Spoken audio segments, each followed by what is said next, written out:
आज हम सबसे पहले आपको यह बताएंगे कि जो देश चीन, पाकिस्तान, आतंकवाद और कोविड के खिलाफ कभी एकजुट नहीं हो पाया, हमने कोई भी लड़ाई में एकजुटता नहीं दिखाई है। चीन से युद्ध लड़ा है, पाकिस्तान से युद्ध लड़ा है, आतंकवाद से लड़ाई लड़ी है, यहां तक कि कोविड से लड़ाई लड़ी, इसमें भी हम कभी एकजुट नहीं हुए।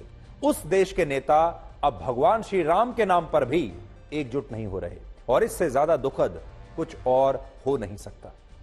पहले हमें लगता था कि चलो बाकी के जो कोविड तक के जितने मामले हैं, हो सकता है इस पर वैचारिक मतभेद हो सकता है, नेता अपनी राजनीति कर सकते हैं, उनकी राय अलग हो सकती है, लेकिन श्री राम के इस देश में राम मंदिर पर भी राजनीति।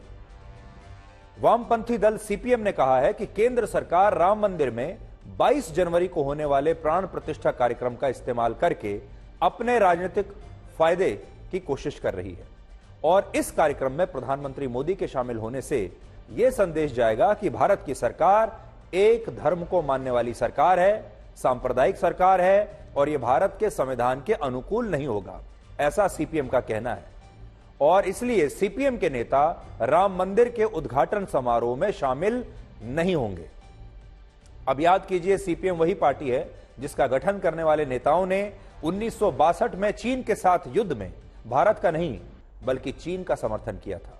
इसलिए आज अगर सीपीएम के नेता यह कह रहे हैं कि वो राम मंदिर के उद्घाटन समारोह में शामिल नहीं होंगे, तो इससे किसी को कोई हैरानी नहीं होनी चाहिए।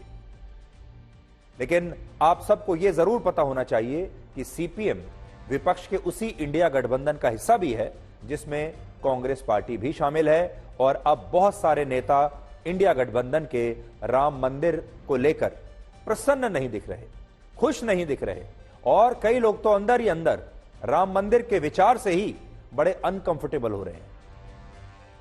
अब सोचिए, सीपीएम के बड़े नेता हैं सीताराम येचुरी और वो ये बात कर रहे हैं।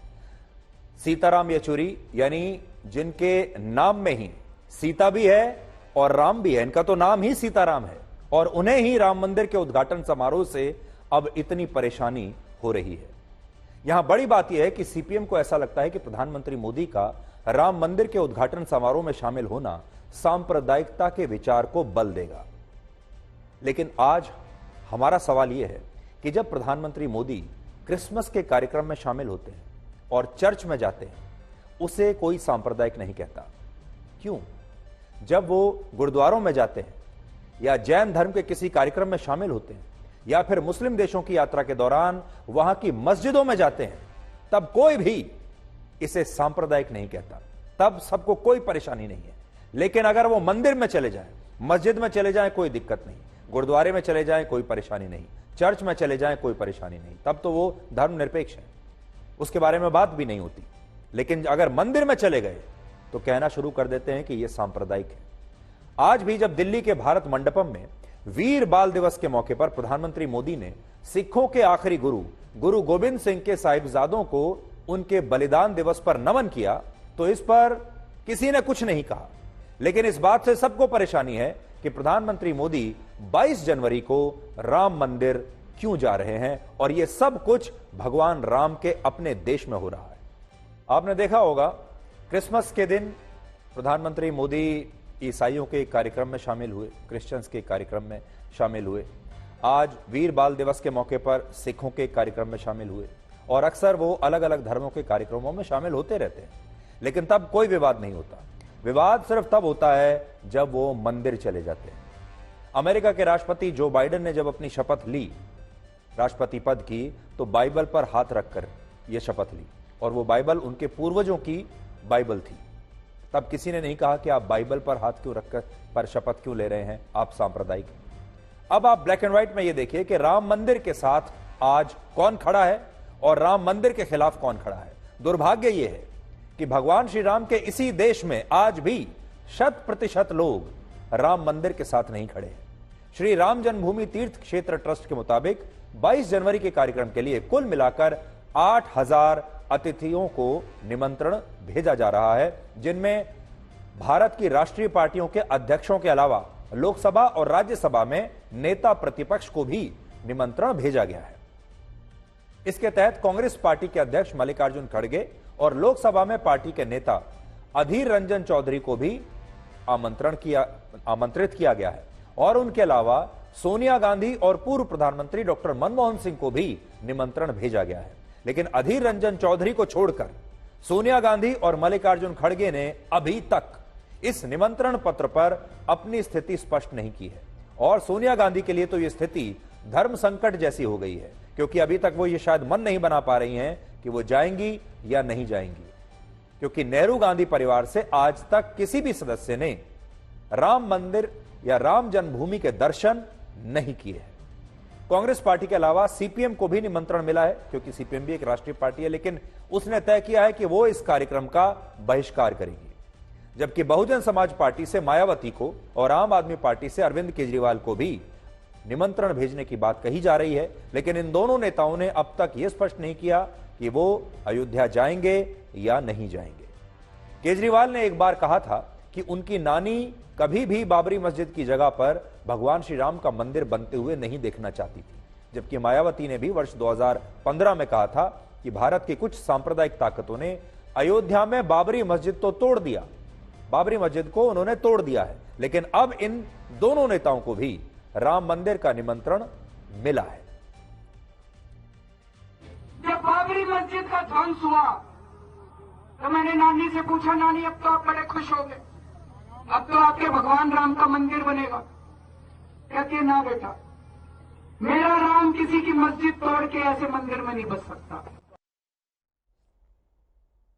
राष्ट्रीय पार्टी होने के नाते बीजेपी के अध्यक्ष जेपी नड्डा को भी निमंत्रण मिला है और वो 22 जनवरी को इस उद्घाटन समारोह में शामिल होने के लिए जा रहे हैं। इसके अलावा उत्तर प्रदेश के मुख्यमंत्री योगी आदित्यनाथ और उत्तर प्रदेश की राज्यपाल आनंदीबेन पटेल को भी ट्रस्ट ने निमंत्रण भेजा है और वो भी उस दिन इस कार्यक्रम में शामिल होंगे। उत्तर प्रदेश को छोड़कर बाकी किसी राज्य के मुख्यमंत्री और राज्यपाल को इनवाइट नहीं किया गया है और इसलिए इस पर भी काफी राजनीति हो रही है। यानी जिन्हें इनवाइट किया गया है वो भी राजनीति कर रहे हैं, जिन्हें बुलाया जा रहा है वो कह रहे हैं हम नहीं आएंगे, जिन्हें नहीं बुलाया गया है वो कह रहे हैं हमें बुलाया नहीं गया, हम तो जाना चाहते हैं। दोनों तरफ से राजनीति हो रही है। विडंबना यह है कि उत्तर प्रदेश में जिस समाजवादी पार्टी की सरकार में कार सेवकों पर गोलियां चलाई गई थी, अब उसी समाजवादी पार्टी की सांसद और अखिलेश यादव की पत्नी डिंपल यादव ने कहा है कि अगर उन्हें उद्घाटन समारोह में आमंत्रित किया जाएगा तो वो अयोध्या जरूर जाएंगी। अब देखिए, उन्हीं की पार्टी के एक दूसरे सांसद शफीकुर रहमान बर्क ने बिल्कुल उल्टा स्टैंड लिया है। उन्होंने कहा है अगर उन्हें निमंत्रण आया तो वो अयोध्या नहीं जाएंगे और उन्होंने यह भी कहा कि वो अल्लाह से बाबरी मस्जिद वापस मिलने की दुआ करेंगे। तो एक ही पार्टी में डिंपल यादव कुछ और कह रही हैं और उन्हीं की पार्टी के एक और सांसद वो कुछ और कह रहे हैं। आपने नोट किया होगा आजकल सनातन धर्म का अपमान करना एक फैशन सा हो गया है। डीएमके के नेता भी अभी सनातन धर्म का अपमान कर रहे थे, कुछ दक्षिण भारत के नेता उत्तर भारत के लोगों का अपमान करते रहते हैं, बिहार के लोगों का अपमान करते रहते हैं और हिंदू धर्म का अपमान करना तो अब एक फैशन बन गया है। इन सारे नेताओं को ऐसा लगता है कि अगर ये हिंदू धर्म का अपमान करेंगे तो हमारे ही देश के कुछ दूसरे धर्म के लोग और हमारे ही देश का एक खास वर्ग खुश हो जाएगा, वो इस बात से प्रसन्न हो जाएगा कि ये लोग, ये नेता हिंदू धर्म का अपमान कर रहे हैं और प्रसन्न होकर वो जो एक ऐसा वर्ग है वो इन्हें वोट दे देगा। अब आप सोचिए, क्या कोई भी व्यक्ति किसी भी धर्म का हो, क्या वो किसी दूसरे धर्म का अपमान देखते हुए प्रसन्न होगा? क्या प्रसन्न होना चाहिए? क्या सिर्फ इस आधार पर वोट दे देना चाहिए किसी नेता को क्योंकि उसने हिंदू धर्म का अपमान किया है? लेकिन आजकल हो यही रहा है। आज स्वामी प्रसाद मौर्य जिस हिंदू धर्म को धोखा और पाखंड बता रहे हैं, क्या वो हमें यह बता सकते हैं कि हिंदू धर्म दुनिया का सबसे प्राचीन धर्म है या नहीं?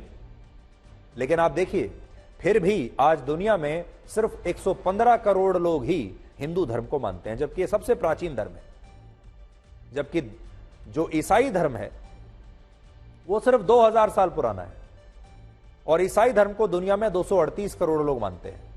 इस्लाम धर्म को माना जाता है कि यह सिर्फ 1400 वर्ष पुराना है, उसे दुनिया में 190 करोड़ लोग मानते हैं।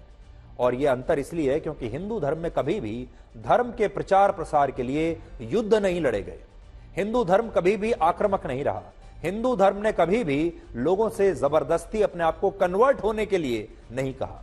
हिंदू धर्म ने कभी किसी के ऊपर आक्रमण नहीं किया। जबकि हिंदू धर्म सबसे पुराना धर्म है। हिंदू धर्म मूल सनातन धर्म का प्रतीक है, और सनातन का अर्थ होता है सदा, और धर्म का अर्थ होता है स्वभाव, यानी सदा रहने वाला स्वभाव ही सनातन धर्म कहलाता है। और इसीलिए सनातन धर्म दुनिया के बाकी तमाम धर्मों से अलग है, उनसे कहीं ज्यादा शांति प्रिय धर्म है। और आज इसीलिए हिंदू धर्म का मजाक उड़ाना, हिंदू धर्म का अपमान करना, सनातन धर्म का अपमान करना लोगों को इतना आसान लगता है, क्योंकि यहां बदले की भावना नहीं है।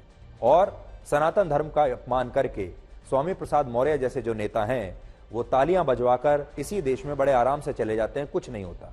इनको हमारी चुनौती है, ये इस्लाम धर्म का अपमान करके इसी मंच से दिखाएं और फिर देखें कि क्या होता है। दुख की बात यह है कि इसी धर्म को मानने वाले स्वामी प्रसाद मौर्य जैसे नेता हिंदू धर्म का अपमान करते हैं, और सब कुछ लोकतंत्र के नाम पर होता है, आजादी के नाम पर होता है। आज हमारा एक सवाल है, क्या लोकतंत्र के नाम पर इस तरह की कोई भी टिप्पणी किसी दूसरे धर्म को लेकर हमारे देश में की जा सकती है, और होगी तो क्या यह सही मानी जाएगी? कड़वा सच यह है कि अब हमारे देश की राजनीति में यह माना जाता है कि हिंदू धर्म का अपमान करने से गैर हिंदू वोटर खुश होता है, और हिंदू वोटर इसका कोई खास बुरा नहीं मानता। इसलिए ऐसे बयान राजनीति में नुकसान के बजाय फायदा करके ही जाते हैं, और इसके बाद हर पार्टी और नेता के वोट बट जाते हैं, और उसी हिसाब से वो अपने बयानों को बदलते रहते हैं। इसलिए इस राजनीति को भी आज आप समझने की कोशिश कीजिए। वैसे दुनिया का हर इंसान चाहता है कि वो बरसों तक जिए और उसकी उम्र बहुत लंबी हो। आपने भी देखा होगा, हमारे यहां बड़े बुजुर्ग जब आपको आशीर्वाद देते हैं तो लंबी उम्र का आशीर्वाद देते हैं। आपके जन्मदिन पर जो आशीर्वाद या शुभकामनाएं मिलती हैं वो भी यही होती हैं कि आपको भगवान और लंबी उम्र दे, आपको स्वस्थ रखे, ये कहा जाता है। और हमारे अगर आप देखेंगे, इंसान शुरुआत से ही ये चाहता था कि कैसे वो मौत को जितना ज्यादा हो सके उतना टाल सके, कैसे मौत ज्यादा दिनों तक उस तक पहुंच ना सके, कैसे उसकी उम्र लंबी होती चली जाए। इंसान ने हमेशा से यही चाहा है, लेकिन उम्र असल में कैसे लंबी हो सकती है ये कोई नहीं जानता। आज हम आपको ऐसे 9 प्राकृतिक तरीके बताएंगे जिनसे आप भी अपनी उम्र बढ़ा सकते हैं, और इन तरीकों का पता एक खास स्टडी से किया गया है। यह स्टडी दुनिया की 5 ऐसी जगहों पर की गई, 5 ऐसे स्थानों पर की गई जहां के ज्यादातर लोगों की उम्र 100 साल या उससे ज्यादा है। और इन 5 इलाकों को ब्लू जोन्स कहा जाता है, और ये 5 जगहें हैं जापान में ओकिनावा, इटली में सार्डिनिया, कोस्टा रिका में निकोया, ग्रीस में इकारिया, और अमेरिका के कैलिफोर्निया में लोमा लिंडा। ये 5 जगहें ऐसी हैं जिन्हें ब्लू जोन्स माना जाता है, और कहा जाता है कि यहां रहने वाले लोगों की उम्र सबसे ज्यादा लंबी होती है। और जिन लोगों की उम्र 100 साल थी, फिर उनसे बातचीत की गई, उन पर शोध किया गया, और यह पता करने की कोशिश की गई कि ये जो 100 साल से ज्यादा उम्र के लोग हैं ये क्या करते हैं, इनकी जीवन शैली कैसी है, ये क्या खाते पीते हैं कि इनकी उम्र इतनी लंबी हुई। इसलिए आज उनके अनुभव के आधार पर आप भी बहुत कुछ सीख सकते हैं। और इन 5 स्थानों के लोगों में ये 9 खूबियां पाई गई, और वही 9 खूबियां आज मैं आपके साथ शेयर कर रहा हूं। अगला साल, नया साल शुरू होने वाला है। अगर आप चाहें तो नए साल की शुरुआत इन 9 खूबियों के साथ, इन 9 नुस्खों के साथ कर सकते हैं, और ये सब कुछ फ्री है। किसी डॉक्टर के पास नहीं जाना, किसी डाइटिशियन के पास नहीं जाना, कोई महंगी दवाई नहीं खरीदनी। इनमें सबसे पहला तरीका है कि आप खूब पैदल चलिए, यानी खूब वॉक कीजिए। आपको अपने ऑफिस जाना हो, पास के बाजार में जाना हो, कहीं और जाना हो, आप जितना पैदल चलेंगे आपकी उम्र उतनी ही बढ़ेगी, इसलिए पैदल जरूर चलें। दूसरा तरीका यह है कि आप अपने काम के अलावा भी कोई ऐसा काम करते रहें जिसमें आपका मन लगता हो। जैसे आपकी कोई हॉबी हो सकती है, आपको संगीत अच्छा लगता है, कोई खेल अच्छा लगता है, तो आप उसके लिए समय जरूर निकालिए, और ऐसा करने से आपकी उम्र 7 साल तक बढ़ सकती है। यानी कोई ना कोई हॉबी अपनी जरूर रखिए।